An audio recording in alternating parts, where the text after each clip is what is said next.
So dear student, today we talk about motion of class 9th। सो हम लोग पढ़ते हैं मोशन के बारे में। तो मोशन क्या होता है? जब कोई इंसान या कोई ऑब्जेक्ट होता है अपनी पोजीशन को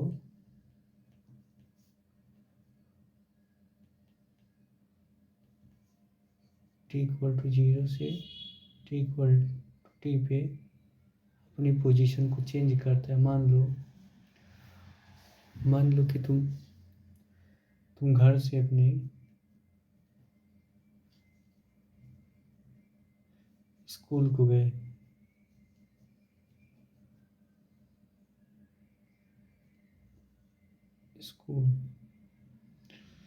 स्कूल को गए तो अगर यहाँ पे तुम 9 बजे निकलते हो तो यहाँ पे आप 9:15 पे पहुँच जाते हैं। मतलब क्या हुआ कि आप अपनी पोजीशन को चेंज कर रहे हैं समय के साथ। पहले आप घर पे थे 9 बजे, फिर 9:15 पे आप स्कूल पे पहुँच गए। अब मान लो कि यहाँ पे एक एग्जांपल ले सकते हैं कि ये रामलाल है,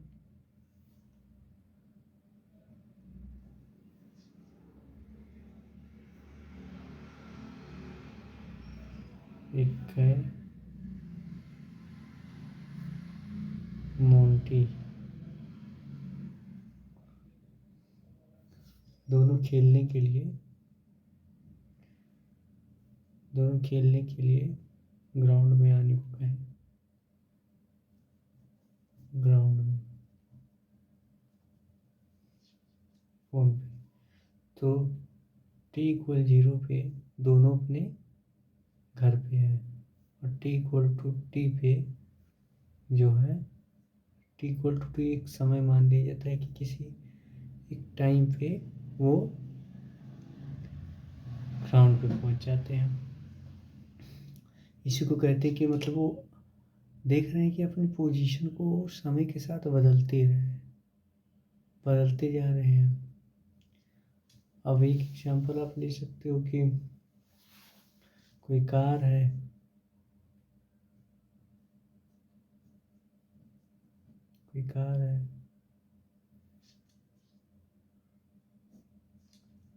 वो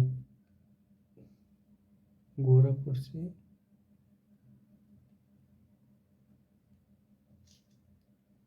आगरा जा रही है।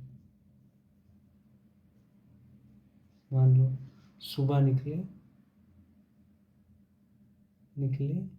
शाम में पहुंचे।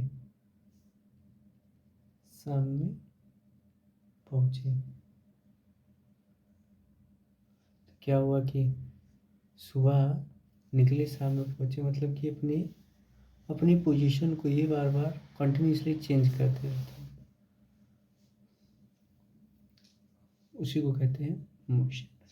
फॉर एग्जांपल मान सकते हैं कि ये बुक, कोई भी बुक मान लो कहीं से गिर रहा है या टेबल से गिर रहा है, वो भी मोशन ही कहलाएगा। जो वाटर फ्लो कर रहा है टेप से, नल से आपके, उसको भी आप मोशन बोल सकते हैं। जो the air that we breathe exhibit motion means that कि जो हम लोग एयर अंदर ले रहे हैं वो भी मोशन ही है। And everything is in motion in universe. हमारे ब्रह्मांड में जो कुछ भी है सभी चीज़ें मूव कर रही हैं एक दूसरे के रिस्पेक्ट में। वेदर जैसे होता है कि वेदर चेंज होता है, वो भी मोशन कहलाता है। ड्यू टू जो हमारा अर्थ है सूर्य के चारों तरफ घूमता रहता है। दिन से रात होना ये भी है। स्लाइडिंग ऑफ बॉय, मान लो कि एक लड़का है यहाँ पे,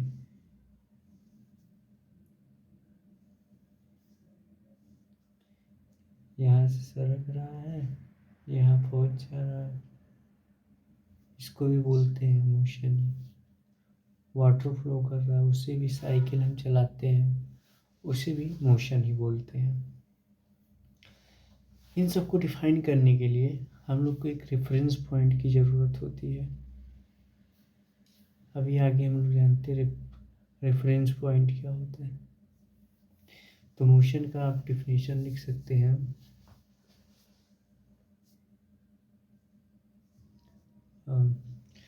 Movement of any object from one position to another position with respect to the observer is called as motion।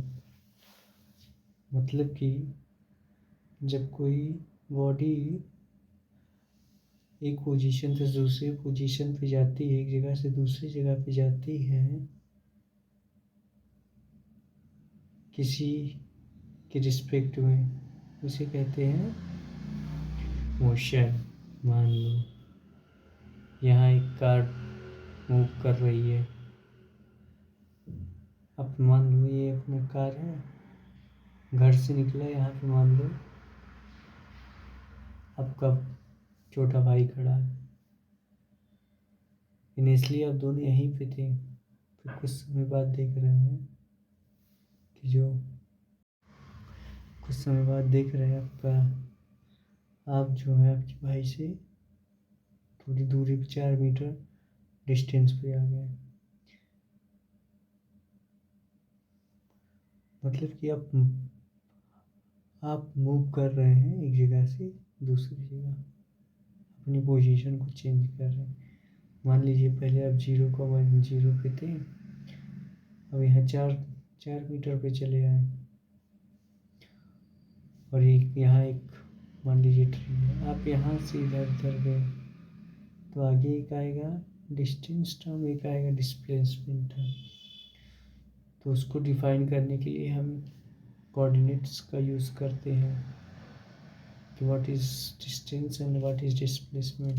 दोनों तो सेम रखते हैं लेकिन होते हैं अलग अलग। तो मोशन समझ में आ गया कि क्या होता है। मान लो कि आप अपने घर से स्कूल जाते हो, उसमें कुछ समय लगता है, आप अपनी पोजीशन को चेंज कर रहे हो, उसी को मोशन बोला गया है। अब रेस्ट की बात कर देते हैं। जो स्टेट होते हैं इसके, state of rest and state of motion. अब स्टेट ऑफ रेस्ट क्या होता है? मान लो कोई भी ऑब्जेक्ट है जो कि अपनी पोजीशन को चेंज नहीं कर रहा है समय के साथ, उसे कहते हैं रेस्ट। मान लो आप स्कूल जाते हैं डेली, लेकिन आपका स्कूल वहीं पे प्रेजेंट है, चाहे आज गए चाहे 10 साल बाद गए, मतलब वो अपनी पोजीशन को चेंज नहीं कर रहा है, उसे कहते हैं स्टेट ऑफ रेस्ट में। जैसे कि आपका घर हुआ, आप 100 साल बाद भी आएंगे तो वहीं पे रहेगा, चाहे 4 दिन बाद आएंगे, मतलब वो समय के साथ अपनी पोजीशन को नहीं चेंज कर रहा है, उसे कहते हैं रेस्ट। मान लो यहाँ पे एक छोटा सा बच्चा है, उसकी मम्मी और उसके पापा है।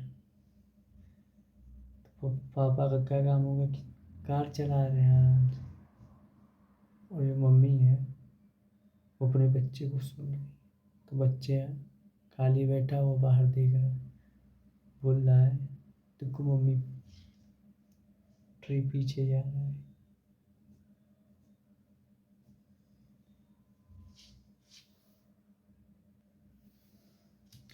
ट्री जो पीछे जा रहा है, तो उसकी मम्मी बोली हाँ बेटा, क्योंकि हम लोग इधर जा रहे हैं इसलिए ट्री जो है पीछे जा रही है। अब इस लड़के का भी यहाँ पे हम डिफाइन कर देते हैं reference point.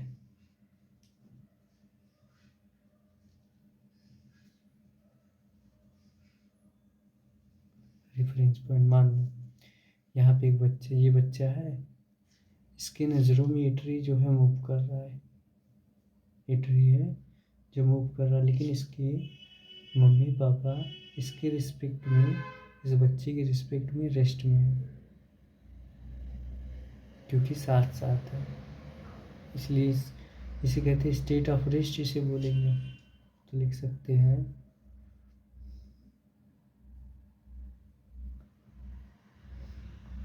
Mom and dad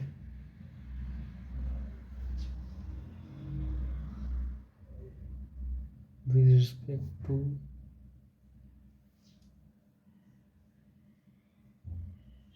her baby is at rest. Second, and the tree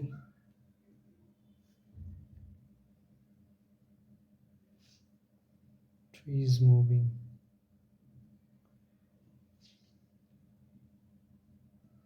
With respect to baby, जो बच्चे की इससे उसके मम्मी पापा जो है रेस्ट पे हैं, और जो ट्री जो है वो मूव कर रहा है। मान लो तुम सपोज करो, आँख बंद करो, सपोज करो तुम अपने मम्मी पापा के साथ कार में जा रहे हो, अब वहां से तुमको एक पेड़ दिखाई दिया। अब जब कार मान लो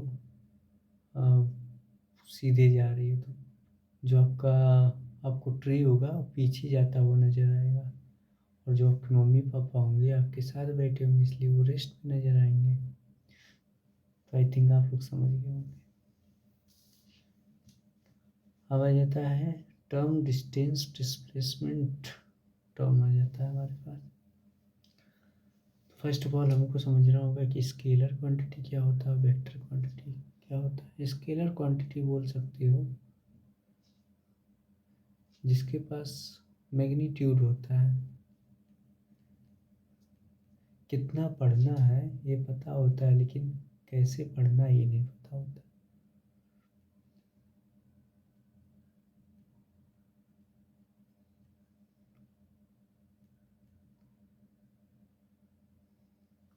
मान लो स्केलर क्वांटिटी क्या होता है, जिसके पास सिर्फ मैग्नीट्यूड होता है। मैग्नीट्यूड मतलब मान लो आप है, आपके दोस्त हैं, दोनों लोग तैयारी कर रहे हो, आगे चल के तैयारी करोगे, या 10th के बोर्ड की तैयारी, 9th की बोर्ड की, 9th का तैयारी करोगे, 10th की बोर्ड का तैयारी करोगे। अब आपके पास इतना पता है आपके दोस्त को कि आपको इतना सिलेबस ख़त्म करना है इतने समय में, लेकिन ये नहीं पता है कितने कितने समय में ख़त्म करना है। इतना सिलेबस इसको ख़त्म करना है, लेकिन इसको कैसे ख़त्म करना है ये आपको आपके दोस्त को नहीं पता है। उसी को कहते हैं मतलब कि जिसके पास कोई लक्ष्य नहीं होता है उसे स्केलर कहते हैं। बस इसको पता रहता है हाँ ये करना है, ये यही पाना है हमको, और ये नहीं पता है कितना मेहनत करना है, कितना क्या करना है। अब एक आप हो गए वेक्टर क्वांटिटी, जिसके पास मैग्नीट्यूड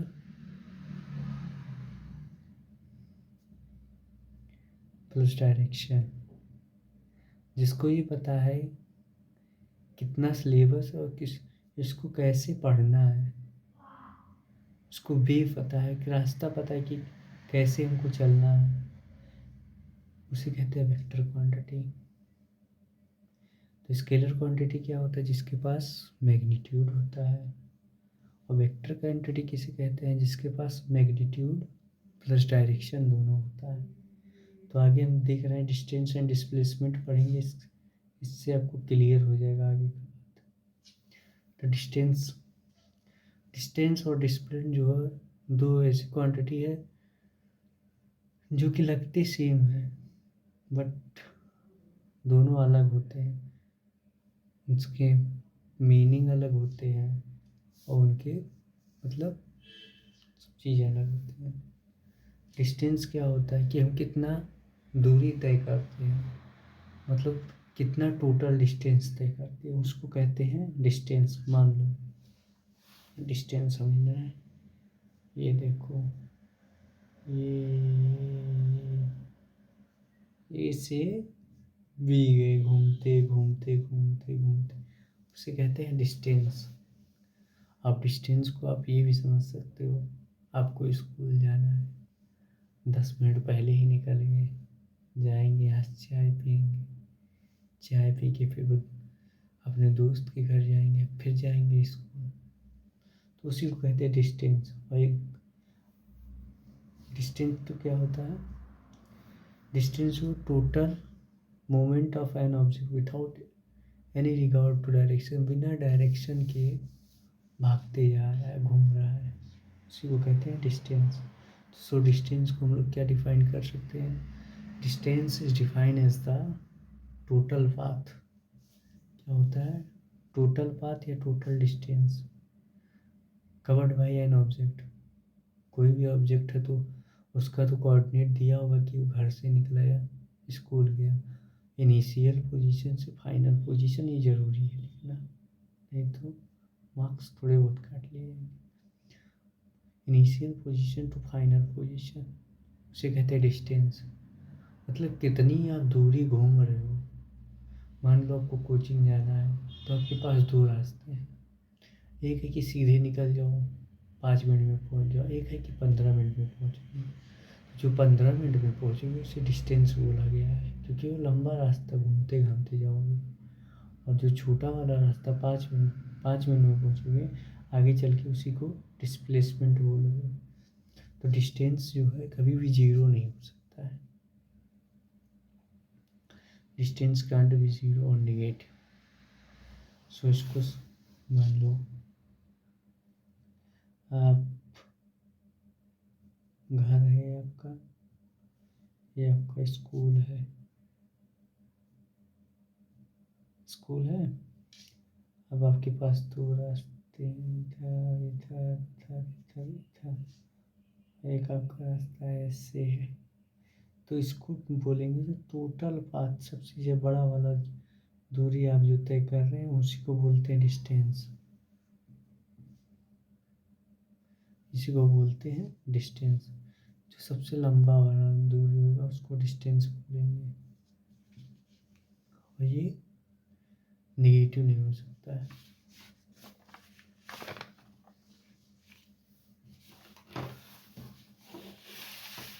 तो आगे आ जाता है displacement.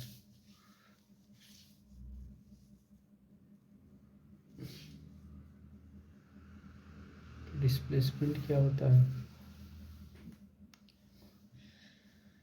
Displacement is defined as the shortest part covered by an object. इसका डिस्प्लेसमेंट यही आपको मैंने बताया ना, जो सबसे छोटा वाला रास्ता तय करते हैं उसी को बोलते हैं displacement. The shortest path covered by an object इसका डिस्प्लेसमेंट। इसको एक एरो से रिप्रेजेंट करते हैं। मान लो कि इसको, जैसे हम जानते हैं पहले मतलब बता चुके हैं कि डिस्प्लेसमेंट के पास क्या होता है, डायरेक्शन होता है। तो उसको एक एरो दे दिया जाता है कि हाँ यहाँ से यहाँ तक जाएगा, इस डायरेक्शन में जाएगा। इसको देखिए, इसी को रिप्रेजेंट किया गया है यहाँ पे। It is represented as an arrow that point from the starting position to the final position. Difference between distance and displacement क्या होगा, तो डिस्टेंस क्या होता है, टोटल पाथ कवर या total distance covered by an object. ये जो है स्केलर क्वांटिटी होता है, क्योंकि इसके पास डायरेक्शन नहीं होता है, इसको बस घूमते रहना है बावड़ों की तरह, उसे कहते हैं डिस्टेंस, स्केलर क्वांटिटी। और डिस्टेंस का फार्मूला क्या होता है, स्पीड इनटू टाइम। डिस्टेंस जो है पाथ के ऊपर डिपेंड करता है, किस रास्ते से घूम रहा है बाउल की तरह, उसे कहते हैं डिस्टेंस डिपेंड ऑन पाथ। और जो डिस्प्लेसमेंट होता है जिसके पास कोई प्रॉपर डायरेक्शन होता है, शॉर्टेस्ट पाथ कवर करता है। मान लो आप तैयारी कर रहे हो, आपको सिलेबस तो पता है लेकिन कैसे करना ये नहीं पता है, तो उसे डिस्टेंस ही बोला जाता है। और डिस्प्लेसमेंट किसे बोला जाएगा, जिसको ये पता है कितना सिलेबस है और कैसे करना है, उसे डिस्प्लेसमेंट बोला जाता है। ये जो है वेक्टर क्वांटिटी होता है। वेक्टर क्वांटिटी क्यों होता है, क्योंकि इसके पास मैग्नीट्यूड और डायरेक्शन दोनों होता है। डिस्प्लेसमेंट जो होता है वेलोसिटी इनटू टाइम होता है।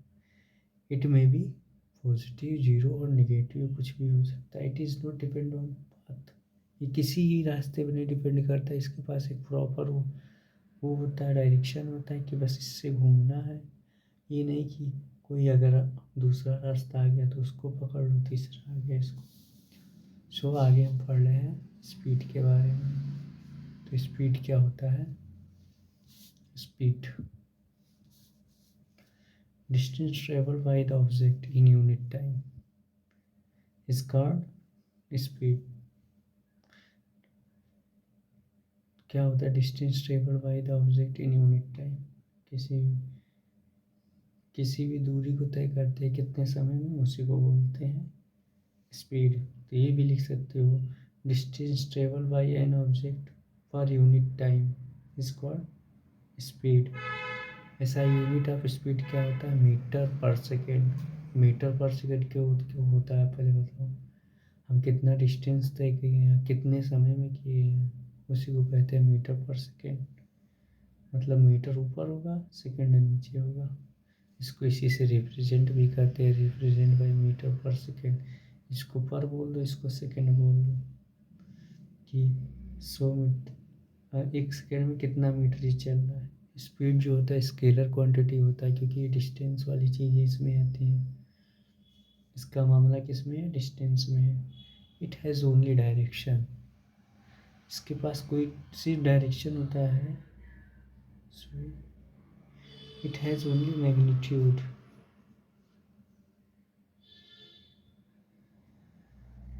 Magnitude it has only magnitude. ना, स्पीड का समझ में आ गया। स्पीड क्या होता है कि डिस्टेंस पर यूनिट टाइम, कि मतलब डिस्टेंस कितने समय में कितनी दूरी तय करते हैं। तो वेलोसिटी क्या होता है? वेलोसिटी ये होता है speed of an object moving in a definite direction. Velocity क्या होता है कि कोई भी बॉडी मूव कर रहा है, कोई भी बॉडी मूव कर रहा है, किस डायरेक्शन में कर रहा है और कितनी मैग्नीट्यूड से कर रहा है, उसको बोलते हैं velocity.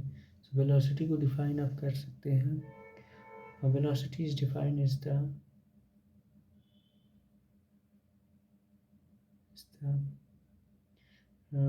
of an object per unit time in a given direction. Velocity is defined as the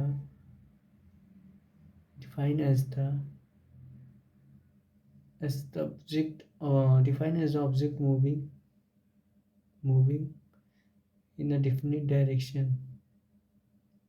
The SI unit of velocity is also metre per second होता है।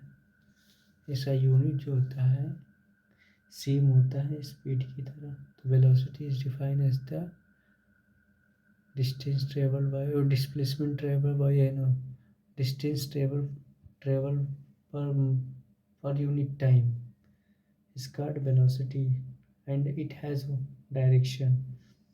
वेलोसिटी क्या है? वेक्टर क्वांटिटी है जिसके पास क्या क्या है? मैग्नीट्यूड और डायरेक्शन है।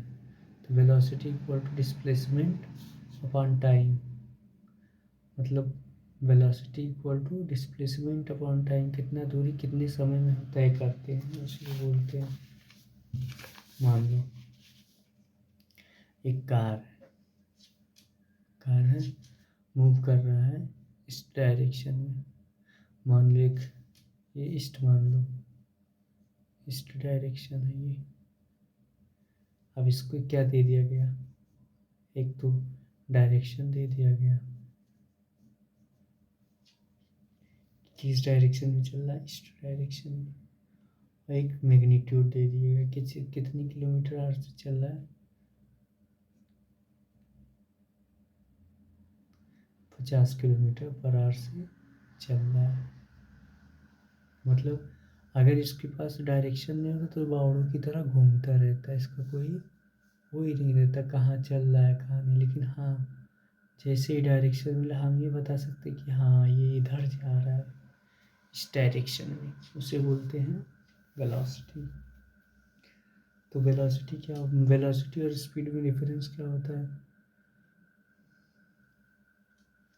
Velocity can be defined as the rate at which an object change position in certain direction।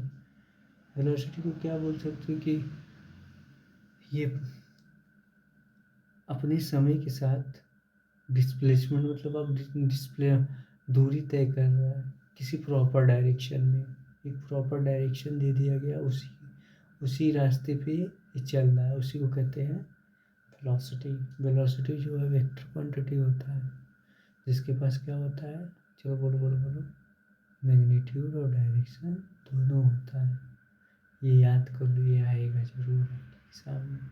ये टीचर्स पूछते भी हैं क्लास में बेवकूफ़ बनाने के लिए कि बच्चा कैसे बेवकूफ़ बन जाता है, क्योंकि मोस्टली स्टूडेंट जो होते हैं वेक्टर और स्केलर में, वेक्टर और स्केलर क्वांटिटी में डिफरेंस ही नहीं याद रखते हैं कि स्केलर जो होता है मैग्नीट्यूड उसके पास होता है, वेक्टर जो होता है उसके पास मैग्नीट्यूड और डायरेक्शन दोनों होता है।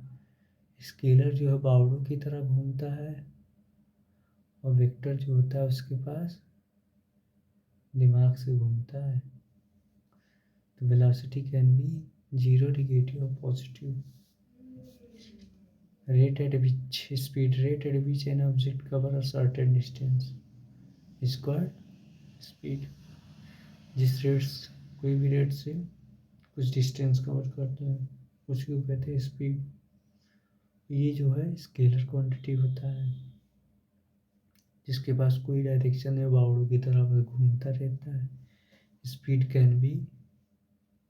कैन नेवर बी जीरो और नेगेटिव। मान लो तुम अपने घर से निकल रहे हो तो नेगेटिव वैल्यू हुआ, या अपने घर जा रहे हो नेगेटिव वैल्यू हुआ, नहीं।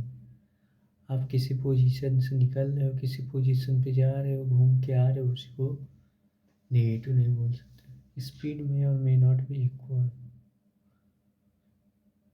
स्पीड जो है जीरो के इक्वल भी हो सकता है और नहीं भी हो सकता है। समझ में आया? So thank you. अब नेक्स्ट क्लास में मिलेंगे।